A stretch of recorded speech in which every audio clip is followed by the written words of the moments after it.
Chapter 7. You look great without a nose. Really. Wow, Magnus, you're probably thinking. That was stupid. Thanks. I have my moments. Normally, I don't go stepping into walls of flame, but I had a feeling it wouldn't hurt me.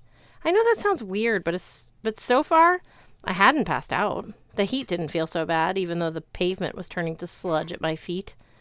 Extreme temperatures never bothered me. I don't know why. Some people are double-jointed. Some people can wiggle their ears. I can sleep outside in winter without freezing to death or holding matches under my hand without getting burnt. I'd won some bets that way in the homeless shelters. But I'd never thought of my tolerance as something special. Magical. I definitely never tested its limits. I walked through the curtain of flame and smacked Cert in the head with my rusty sword. 'Cause, I always try to keep my promises. The blade didn't seem to hurt him, but the swirling flames died. Cert stared at me for a millisecond, completely shocked. Then he pummeled me in the gut. I'd been punched before, just not by a fiery heavyweight whose ring name was the Black One. I folded like a deck chair. My vision blurred and tripled. When I regained my focus, I was on my knees, staring at a puddle of regurgitated milk, turkey, and crackers, steaming on the asphalt. Cert could have taken my head off with his fiery sword, but I guess he didn't feel I was worth it. He paced in front of me, making tsk, tsk sounds. "Feeble," he said, "a soft little boy. Give me the blade of your own free will, Vanir Spawn. I promise you a quick death." Vanir Spawn? I knew a lot of good insults, but I'd never heard that one. The corroded sword was still in my hand. I felt my pulse against the metal as if the sword itself had developed a heartbeat. Resonating up the blade all the way to my ears was a faint hum, like a car engine turning over. "You can renew it," Randolph had told me. I could almost believe the old weapon was stirring. Shh! Waking up. Not fast enough, though. Cert kicked me in the ribs and sent me sprawling. I lay flat on my back, staring at smoke in the winter sky. Cert must have kicked me hard enough to trigger a near-death hallucination.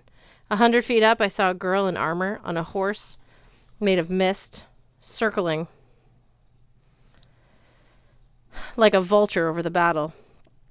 She held a spear made of pure light. Her chainmail shone like silvered glass.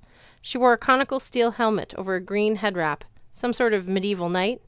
Her face was beautiful, but stern. Our eyes met for a fraction of a second. "If you're real," I thought, "help."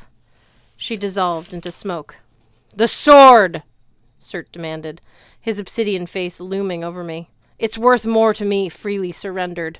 But if I must, I will pry it from your dead fingers." In the distance, sirens wailed. I wondered why emergency crews hadn't showed up already. Then I remembered the other 2 giant explosions in Boston. Had Cert caused them, too? Or brought along some fiery friends?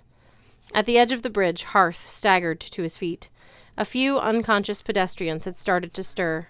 I couldn't see Randolph or Blitz anywhere. Hopefully they were out of danger by now.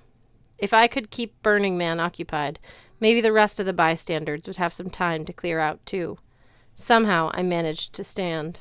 I looked at the sword and, yeah, I was definitely hallucinating. Instead of a corroded piece of junk, I held an actual weapon. A leather-wrapped grip felt warm and comfortable in my hand.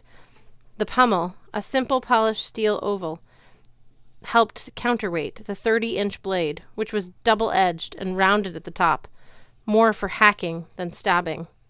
Down the center of the blade, a wide groove was emblazoned with Viking runes, the same kind I'd seen in Randolph's office.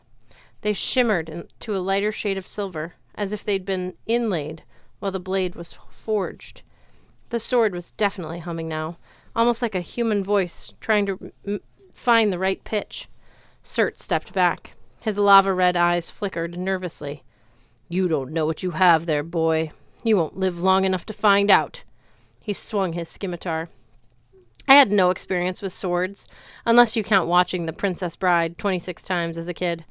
Cert would have cut me in half, but my weapon had other ideas. Ever hold a spinning top in the tip of your finger? You can feel it moving under its own power, tilting in all directions. The sword was like that. It swung itself, blocking Cert's fiery blade. Then it spun in an arc, dragging my arm along with it, and hacked into Sert's right leg.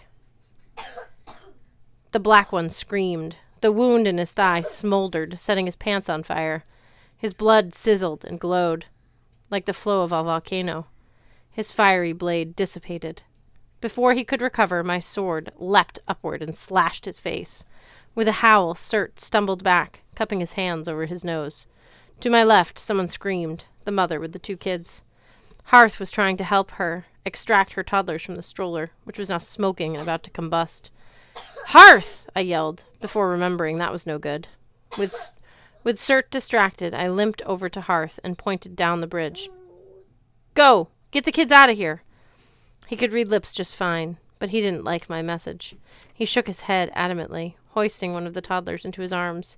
The mom was cradling her other kid. "Leave now," I told her. "My friend will help you." The mom didn't hesitate.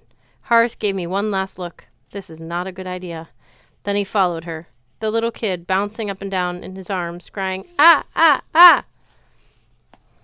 Other innocent people were still stuck on the bridge. Drivers trapped in cars, pedestrians wandering around in a daze, their clothes steaming and their skin lobster red. Emergency sirens were closer now, but I didn't see how the police or paramedics could help if Sert was still storming around being all fiery and stuff. "Boy!" The black one sounded like he was gargling with syrup. He took his hands from his face, and I saw why. My self-guided sword had taken off his nose. Molten blood streamed down his cheeks, splattering on the pavement in sizzling droplets. His pants had burned off, leaving him in a pair of flame-patterned red boxers. Between that and the newly sawed-off snout, he looked like a diabolical version of Porky Pig. I have tortured you long enough," he gargled. "I was just thinking the same thing about you." I raised the sword. "You want this? Come and get it." In retrospect, that was a pretty stupid thing to say. Above me, I caught a glimpse of a weird gray apparition, a girl on a horse, circling like a vulture, watching. Instead of charging, Sert bent down and scooped up asphalt from the road with his bare hands. He molded it into a red-hot sphere of steaming gunk and pitched it toward me like a fastball. Another game I'm not good at? Baseball.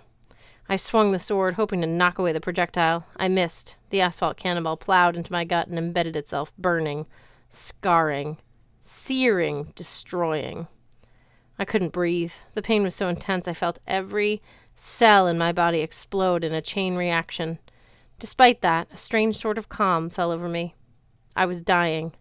I wasn't coming back from this. Part of me thought, all right, make it count.